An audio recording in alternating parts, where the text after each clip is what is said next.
एक मुलाकात ऐसी शख्सियतों के साथ जिन्होंने दिया है अपने जीवन को एक नया मुकाम। रूबरू कराएंगे ऐसी कुछ हस्तियों के साथ एक खास शख्सियत के साथ मुलाकात जयदेव पटेल के साथ नंबर 1 इंडिया न्यूज पर। नमस्कार व्यूअर्स, मैं जयदेव पटेल और आप देख रहे हैं नंबर 1 इंडिया न्यूज। आपका एक बार फिर स्वागत है एक खास शख्सियत के साथ मुलाकात प्रोग्राम में। आज हम बात करेंगे दिल्ली विधानसभा चुनाव का रिजल्ट आज आ गया है। ऐसे में बीजेपी 27 साल बाद कहीं न कहीं सत्ता पर काबिज हुई है। आखिर इसके क्या मायने हैं और ये जो जीत है इसके आने वाले विधानसभा चुनाव पर कितना असर दिखाई देगा, और इसी के साथ साथ आम आदमी पार्टी पर जो भ्रष्टाचार पर आरोप जो बीजेपी ने लगाया था, क्या ये अहम कारगर साबित हुआ बीजेपी के लिहाज से? इन्हीं तमाम मुद्दों पर बात करने के लिए हमारे साथ खास सामान है पूर्व केंद्रीय मंत्री कुशल किशोर जी, आपका बहुत बहुत स्वागत है आज हमारे प्रोग्राम में। धन्यवाद जी कुशल किशोर जी, आपसे मेरा पहला सवाल है कि भारतीय जनता पार्टी ने दिल्ली विधानसभा चुनाव को 27 साल बाद जीत कर अपना एक ऐतिहासिक जो लम्हा है उसको आज पेश किया है। कैसे देखते हैं आप इसको? देखिए, केजरीवाल की नीति और नियत दोनों ठीक नहीं थी, और केजरीवाल जिस भ्रष्टाचार के खिलाफ भ्रष्टाचार में पूरी तरीके से लिप्त हो गए जी, और जिसके कारण जो है जनता ने पूरी तरह समझ लिया कि जनता के साथ धोखा देने का काम कर रहे हैं। पूरे दिल्ली को नशे में डुबो देने का काम किया। 25 साल से उम्र घटा करके 21 साल कर दिया शराब पीने वालों की, और एक बोतल खरीदो एक फ्री पाओ ऐसी स्कीम चालू की। पूरे ड्रग्स को बड़े पैमाने पर दिल्ली के अंदर फैलती चली जा रही है। पंजाब के थ्रू, पाकिस्तान के थ्रू आती है। पंजाब, हरियाणा, आपका हिमाचल प्रदेश, राजस्थान और दिल्ली, बड़े पैमाने पर ड्रग्स की सप्लाई, जिससे जो है लोगों ने अपने बच्चों को नशे से बचाने के लिए साथ साथ में जो वादे इन्होंने किए थे वो पूरे नहीं किए। गंदा पानी देना, बिजली की जो इन्होंने वादा किया था वो भी अब पूरा नहीं हो पा रहा था। तो जनता का विश्वास पूरी तरह खो चुके थे केजरीवाल जी, और लोगों ने समझ लिया था कि केजरीवाल जो है वो ड्रामेबाज आदमी है। झूठ बोलते हैं, डंके की चोट पर झूठ बोलना, अपनी बात से बदल जाना, सुबह कुछ और कहना, शाम को कुछ और कहना। उनकी कथनी और करनी में जो फर्क आया वो सीधे सीधे दिल्ली की जनता के समझ में आ गया, और इसीलिए दिल्ली की जनता ने आम आदमी पार्टी के साथ साथ मनोज सिसोदिया जी को भी और केजरीवाल जी को भी धूल चटाने का काम किया। और उन्होंने तय किया जनता ने कि अगर हम तुम्हें सपोर्ट कर सकते हैं तो तुम धोखा दोगे तो हम तुमको जमीन पर भी बैठा सकते हैं।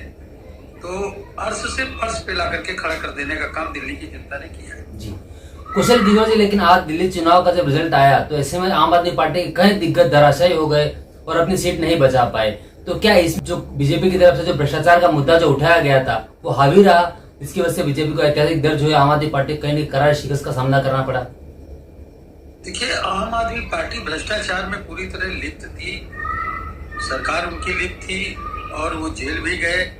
जेल जाने पर भी केजरीवाल का इस्तीफा न देना इस बात को दर्शाता था कि वो किसी भी कीमत पर जो है मुख्यमंत्री की कुर्सी छोड़ना नहीं चाहते थे।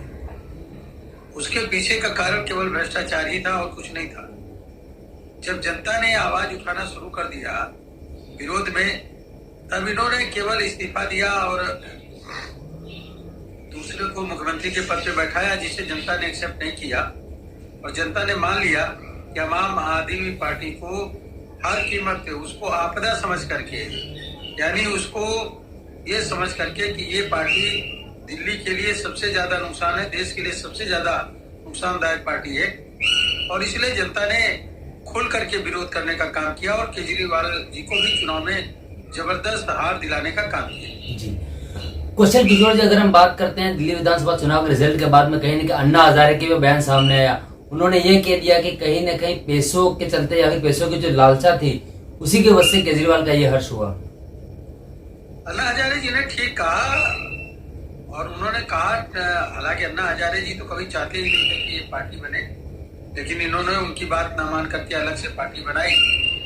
भ्रष्टाचार के मुद्दों को लेकर के आए और खुद भ्रष्टाचार में शामिल हो गए, शराब में लिप्त हो गए पूरी तरीके से। शराब घोटाले में शराब में नई पीढ़ी के लड़कों को डालना, ड्रग्स में डालना, नशे में डालना, ये सारी बातें जो है अन्ना हजारे के जो आंदोलन था, उस आंदोलन के खिलाफ, अन्ना हजारे जी के आंदोलन के खिलाफ था, उनकी नीतियों के खिलाफ था। इसीलिए अन्ना हजारे जी ने ये बात कही है कि जो पैसे का लालच है और उसी भ्रष्टाचार में लिप्त होकर के जो धन उगाही और धन के चक्कर में फंसे, इसलिए जनता ने उनका ये हासिल करने का काम किया। जी क्वेश्चन किशोर जी, आपसे मेरा एक आखिरी सवाल है कि दिल्ली विधानसभा चुनाव के नतीजों के बाद में भारतीय जनता पार्टी के लिए आने वाले विधानसभा चुनाव पर क्या कुछ असर दिखाई देगा? कार्यकर्ताओं का मनोबल कितना बढ़ेगा इस जीत से?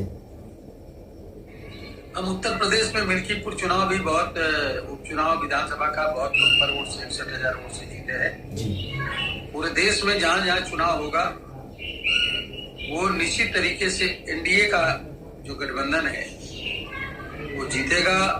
मोदी जी के नेतृत्व में, भारतीय जनता पार्टी के नेतृत्व में हमारी पार्टी और हमारी पार्टी का जो गठबंधन है वो निश्चित तरीके से जीतेगा। अन्य प्रदेशों में भी हम पूर्ण बहुमत से जहां जहां भी चुनाव होंगे वहां पर जीत करके आएंगे। क्वेश्चन किशोर जी, आपने हमारे लिए समय निकाला, उसके लिए आपका बहुत बहुत धन्यवाद।